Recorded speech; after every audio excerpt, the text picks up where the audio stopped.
In this video, we're going to continue examining the cases presented in Missing 411, Eastern United States. For those of you who are unfamiliar, Missing 411 is marketed as a collection of unexplained disappearances that have never been solved. I, as well as some others, have taken issue with how some of these cases are presented, as there appears to be a tendency to omit facts or add claims that cause the cases to be misrepresented. This is the fifth video in the series, and we will be finishing off the berry picker section of the book. If you're keeping count, here's how the cases line up so far. I define discrepancies as errors or omissions in the case which depart from reality. I'm also counting cases that have false parallels. I've marked them as accurate if the information presented in Missing 411 matches the information I'm able to find, even if I disagree with its inclusion for one reason or another. I thought it might be interesting to have a running total throughout the series, so I don't have to go back and add up everything at the end. That means that of the 19 cases we have examined, David Paulides is rocking a solid 32% accuracy rating. Let's see if today's video sees that number increase or decrease. First up is David Feith. David, who was 85 at the time, went missing on July 6th, 1952, from a huckleberry area near his residence at Rehoboth, Massachusetts. Bloodhounds tracked David's scent to a swamp area. A search party comprised of firemen, Boy Scouts, and other volunteers could not find him. Mr. Paulides notes that swamps, quote, play a predominant role, close quote, in where people go missing or are found. Take a look at the review. I saw two articles, one of which had David's age at 65, the other one at 85. Similarly, one article states that he went out for a walk, the other stated that he went berry picking. The next 2 points are correct. The main thing I want to highlight here is the fourth point. It seems a rather pointless observation. Swamps are not exactly the most hospitable places in the world, and that's like saying that, well, a lot of people go missing in the woods. Well, yes, they do. What's your point?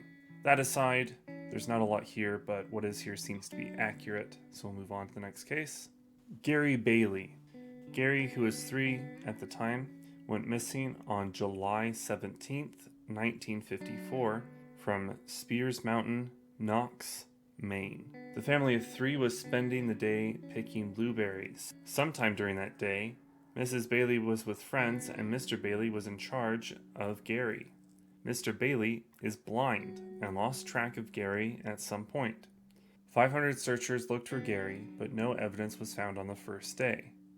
24 hours after Gary had disappeared, 2 searchers thought they heard crying. They found Gary with scratches on his face, but otherwise in good condition. The Sarasota Herald is quoted as saying Gary was on the opposite side of Spears Mountain and had passed over the top of the 1,400-foot hill in his wanderings. He was 3.5 miles away from where he went missing. Mr. Paulides interjects his opinion that a 3-year-old would not go uphill and would not have been able to cover 3.5 miles in 24 hours. Let's review. For the first 5 points, they are either correct or I couldn't find information one way or the other. The Sarasota Herald is a newspaper in Florida. I couldn't find an article about this in that paper, but other newspapers did make a similar claim. That said, Spears Mountain is at an elevation of 1,100 feet, not 1,400, and the surrounding area bottoms out at 600 feet. So the change in elevation is not as great as the 1,400 feet that appears to be inferenced in the book. The next point is hard to believe, as Spear Mountain is just a mile across at its widest point. That's probably why the only article that I was able to find that mentioned a distance said that it was at 1.5 miles, which is less than half of the distance that Mr. Paulides claimed. Considering that the rise in elevation is way less than 1,400 feet, and the distance covered was only 1.5 miles, and that, yes, sometimes children choose to go uphill, I don't see anything strange about this case other than a mother leaving her 3-year-old son in an unfamiliar place with her blind husband. Moving on. Rose Jewitt. Rose, who was 95 at the time, went missing on August 11th, 1957, 10 miles north of Elk River, Idaho. Friends and family took Rose on a trip into the woods to camp. Camp was established on Thursday at 4:15 p.m. On Sunday, they decided to collect berries. They left Rose alone in the camp because her mobility was inhibited because of a stroke she had had a few months earlier. 45 minutes later, the group returned and Rose was gone. A 5-day search consisting of 50 people could not find her.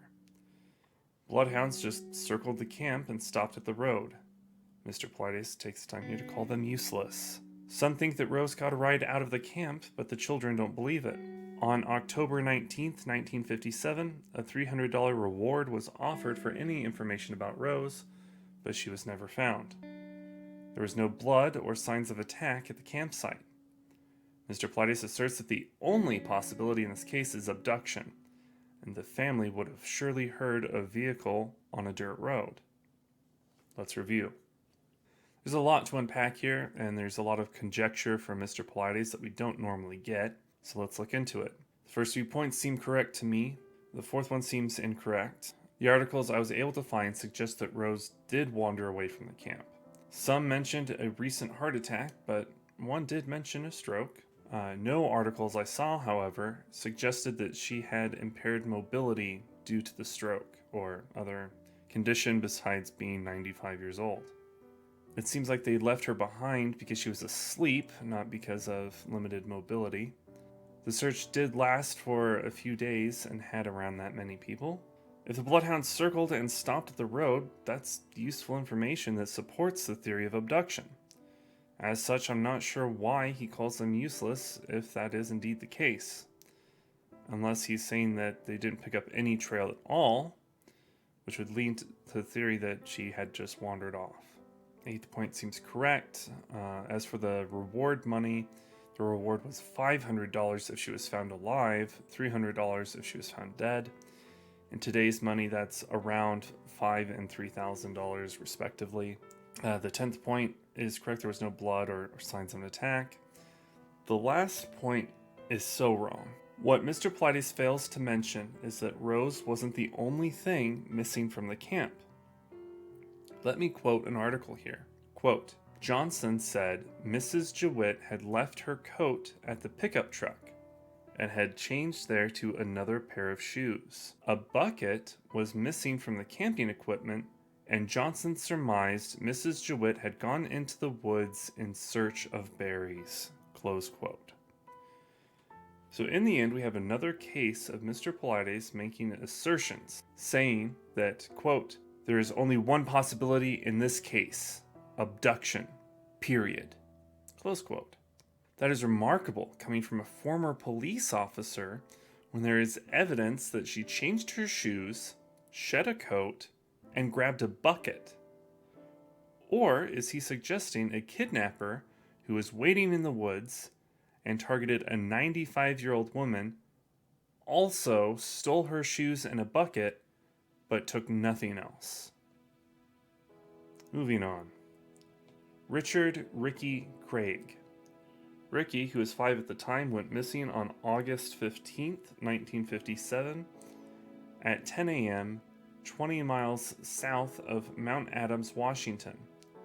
Ricky was with his parents in an area near Trout Lake picking berries. This is an odd sentence, so I'll quote it here. Quote, on August 15th at 10 a.m., the family started to look for Ricky and could not locate him. Close quote. They eventually went to the local Forest Service for assistance. The search lasted for 3 days of up to 600 people. On the third day, Ricky was found by a logging crew who came in to search on their day off. He was in good condition but missing a shoe. Mr. Pilates notes that he was unable to find more information about his condition despite his best effort.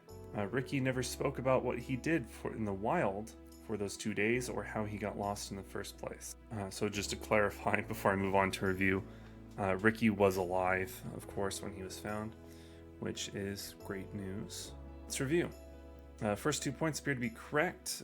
The articles I saw just say that he became separated from his family. I'm not sure how long he was gone before the parents noticed. Next 2 points are correct. I do want to add to the 6th point that doctors said he was in good condition if cold and hungry, but they didn't seem to think his good condition was too odd, as they just chalk it up to, he must be a rugged boy. I'm not sure how much detail he wants, as no serious injuries and 2 or 3 days in the hospital seem to indicate his condition well enough. It'd be more accurate to say that nobody has ever interviewed a 5-year-old about his 2-day adventure.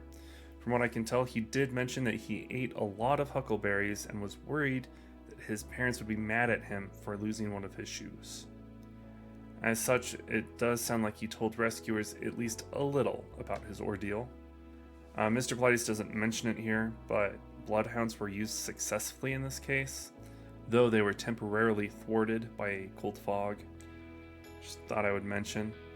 I very much want to mark this case as having discrepancies, since his last 2 points seem to be pretty invalid, but I don't think there are any outright lies or omitted critical facts here. So on this particular one, I'll give it to him. Even though he tries to push a bit of a mysterious air when there isn't one. Next up is Mabel Moffat. Mabel, who was 55 at the time, went missing on August 10th, 1966 from Gilmore Creek, Alaska. Mabel and her husband Earl failed to return home, so their friends reported them as missing. A search found Earl dead on a trail from an apparent heart attack.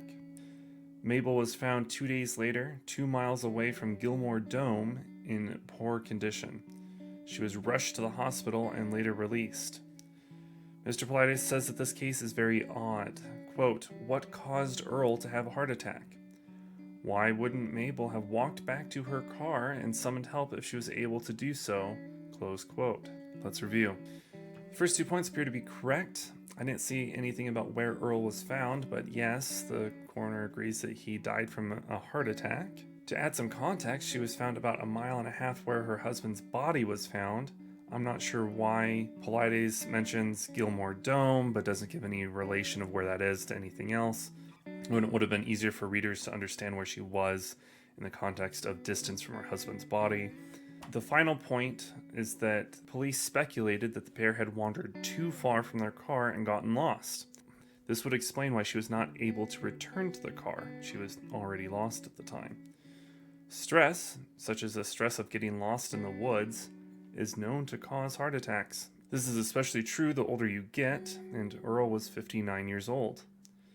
A later article stated this, quote, he, Earl, suffered a heart attack that day, and his wife went for help, but became lost. Close quote. That seems pretty clear to me. Next up is probably my favorite case so far, and that's the case of Marceline Cummins, as it is shown in the book. Marceline, who was 54 years old at the time, went missing on July 14th, 1969, from Monument Mountain, Washington. She went berry picking southeast of Sullivan Lake near the Idaho border.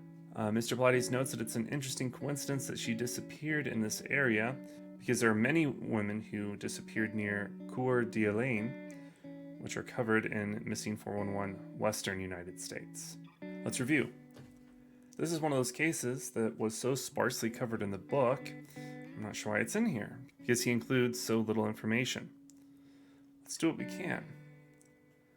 Marceline Cummins, who was 53, went missing on July 13th.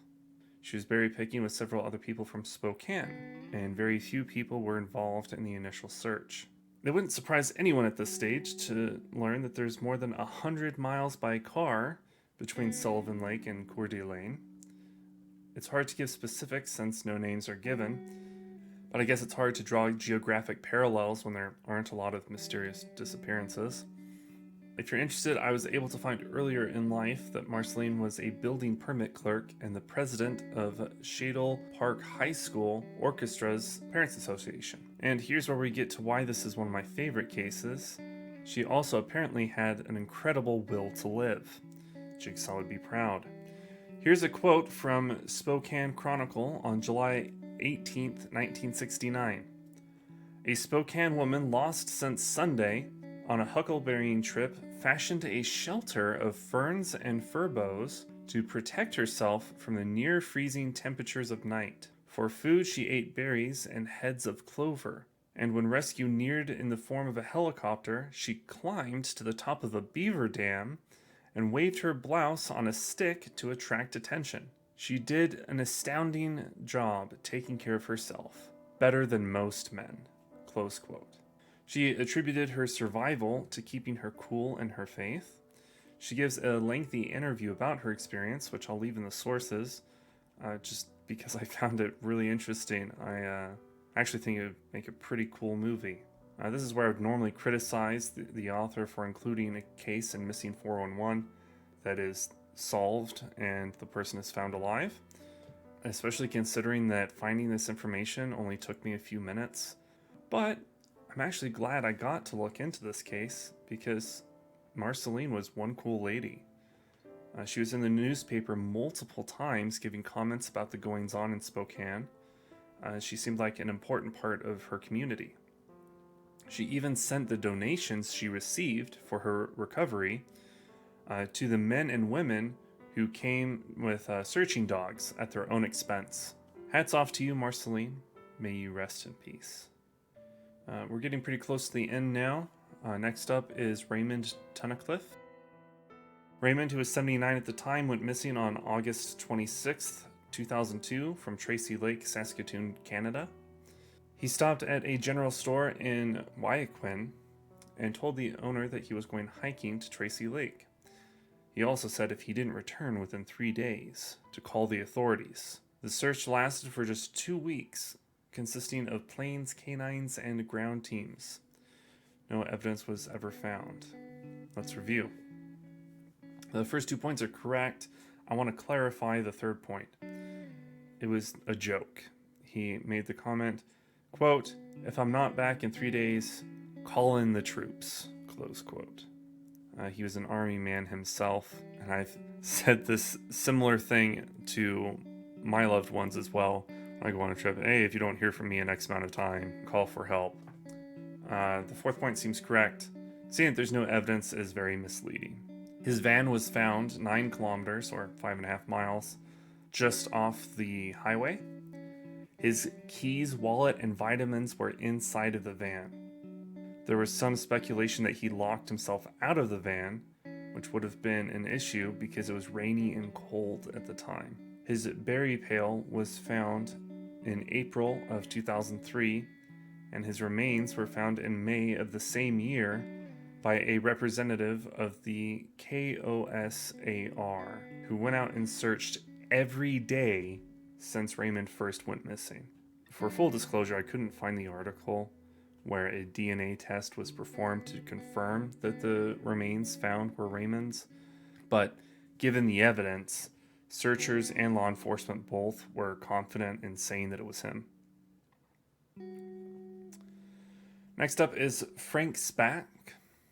Frank, who was 69 at the time, went missing on September 23rd, 1996 from Kirkland Lake, Ontario. The RCMP conducted a massive search and could not find him. And that's it. 2 sentences. Frank went missing and he wasn't found.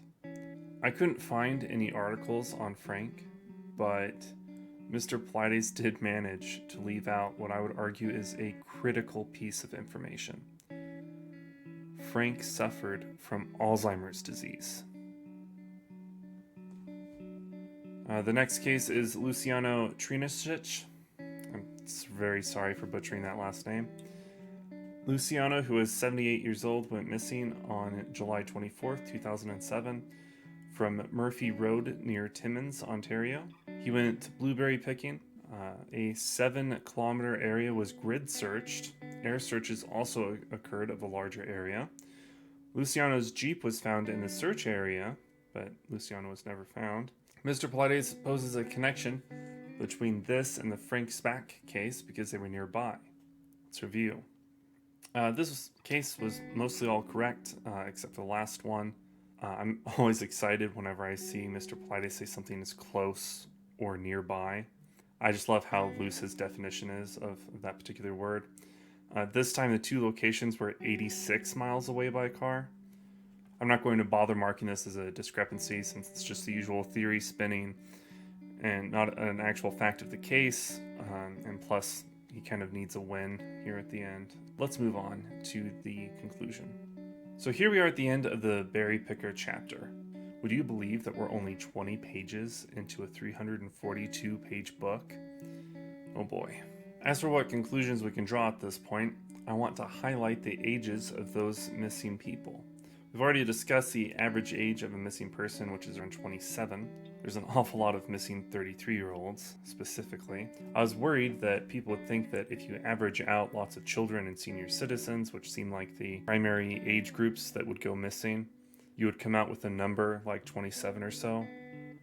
In response to that, I want to show a quick chart showing the ages of missing persons in the Doe network. I just want to be as transparent as possible and make sure that nobody thinks that I'm skewing the numbers to make David Paulides look bad.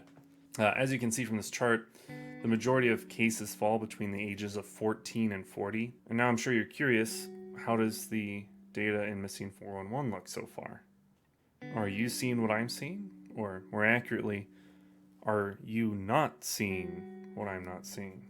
The most common age groups are almost completely unrepresented in Missing 411 so far. Maybe that will change moving forward, or maybe only cases where particularly vulnerable people are covered. People who can't take care of themselves and are more likely to die while in the woods. I'm not necessarily accusing David Paulides of not showing cases where strong, healthy adults go missing in the woods, even though very few are included so far. I'm just pointing out that the demographic of people likely to die in the woods are children and the elderly.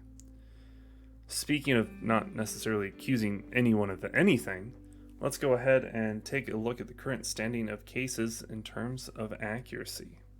It looks like the solid 32% accuracy rating is here to stay, or at least until we cover missing sheep herders next time. Thank you very much for sticking with it. If you've made it this far, this extra long video, I know that I said that I was going to try and keep it under 20 minutes, but I wanted to make sure that I finished off this category today. I'll try to keep the video length down moving forward. Until then, take care.